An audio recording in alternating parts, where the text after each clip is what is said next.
I'm on a 2-day elk hunt up in the Sapphires. I saw quite a few mule deer. I was able to call in one spike bull elk, which I cannot shoot. Other than that, the scenery was good and the trout fishing was good.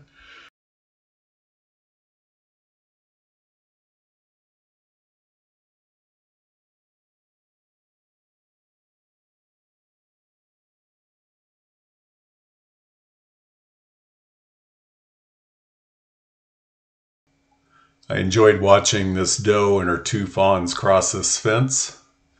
The doe goes over the fence. It's probably about 5 feet high. It has a beam across, which is pretty hard for the fawns to get across. And I watched them for about 8 minutes try to get through this fence. It was pretty hilarious.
It's October 14th. It's 33 degrees. I have a 2.5-year-old doe with her fawn approaching me.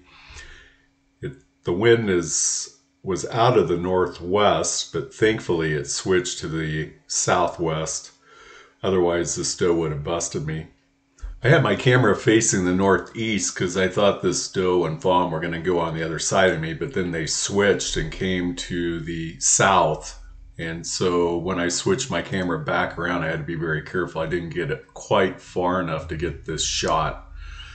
And then when I drew, my mask got bunched up around my mouth where the kisser button goes. And so I had to pull that down with my finger before I could squeeze the trigger.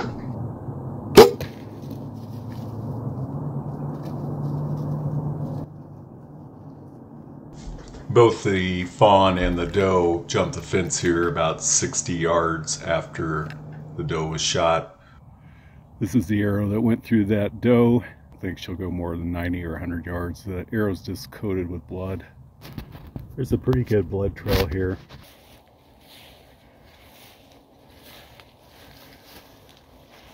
Good blood trail. And tough doe. She went about 100 yards.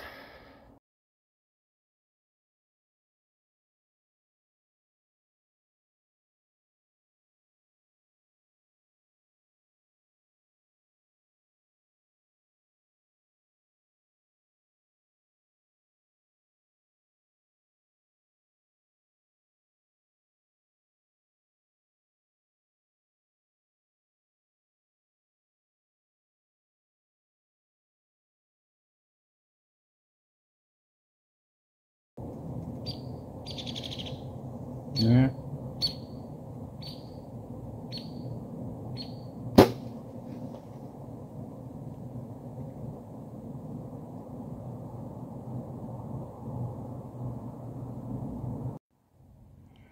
So I just had a 2.5-year-old doe come in through this way, and she came right underneath my stand. I didn't have time to get the video going. It was very fast, and she only went about 50 yards and dropped right there.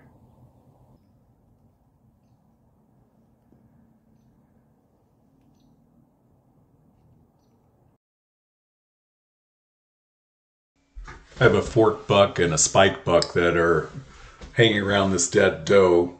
They've been there for 10 or 15 minutes. I noticed 3 deer to the north. One looked like a sizable buck, so I used my grunt call and started grunting and brought them in. They were maybe 150 yards north of the dead doe. And so that's a dominant buck come in. Here's 2 other younger bucks that came in. So right now there's a fawn and 5 bucks that are all gathered around this dead doe. I'm 20 feet up in a tree stand that's located near a major intersection, a crossing for these deer. And eventually they all start moving that way. They'll probably pop the fence and go into another property. So far, I have a fawn and 3 younger bucks to the south of me. They're all within 10 to 15 yards of me. And then to the northeast, I have another fairly decent buck, and then this dominant buck who's now headed my direction. This is a tough situation because I have the buck coming straight in. I don't know which side of the tree he's going on. I don't dare move the video camera at this point. There's too many deer around and I'll get busted. So I'm set up on the north. It's obvious now he's going to go on the other side of me. So I would slowly move my bow and arrow to the other side and set up for a shot with him going to the southwest.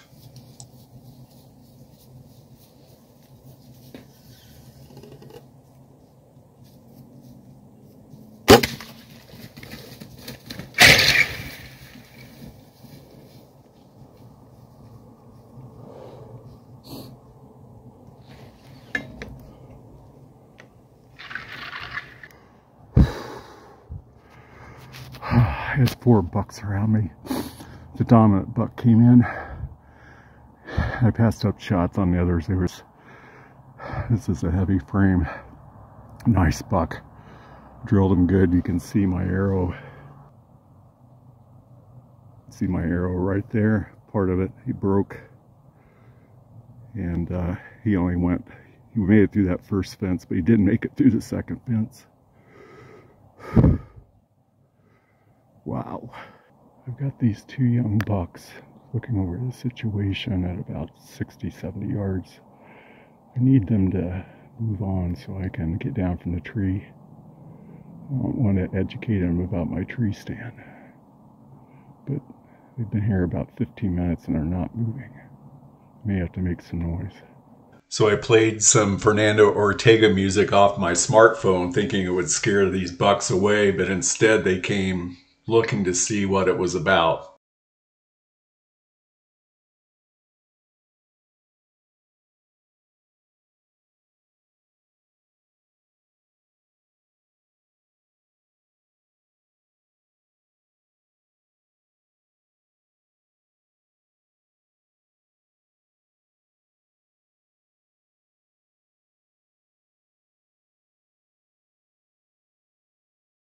This is the arrow on the first doe. It's a nice pass through. It's coated with bright red blood. It's a double lung shot. You can see the blood trail on this doe. She only went 50 yards. I double lunged her and the blood's just really spraying.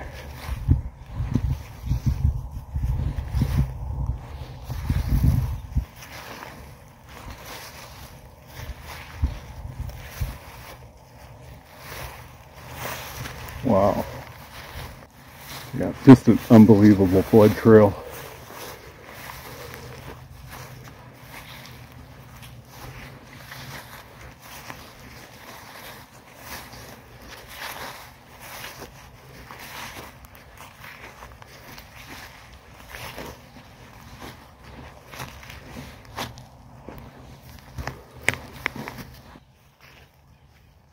And there she is.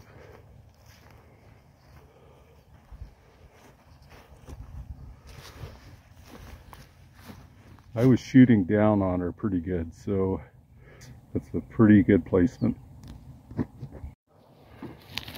From my tree stand, I shot that nice buck.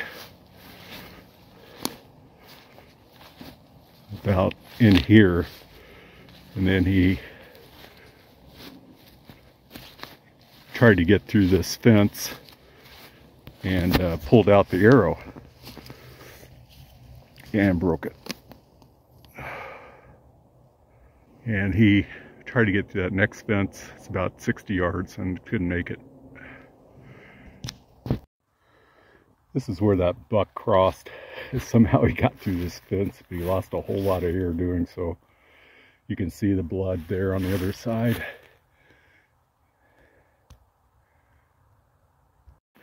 Now I can smell him. Oh, he did make it through the fence. He died on the other side.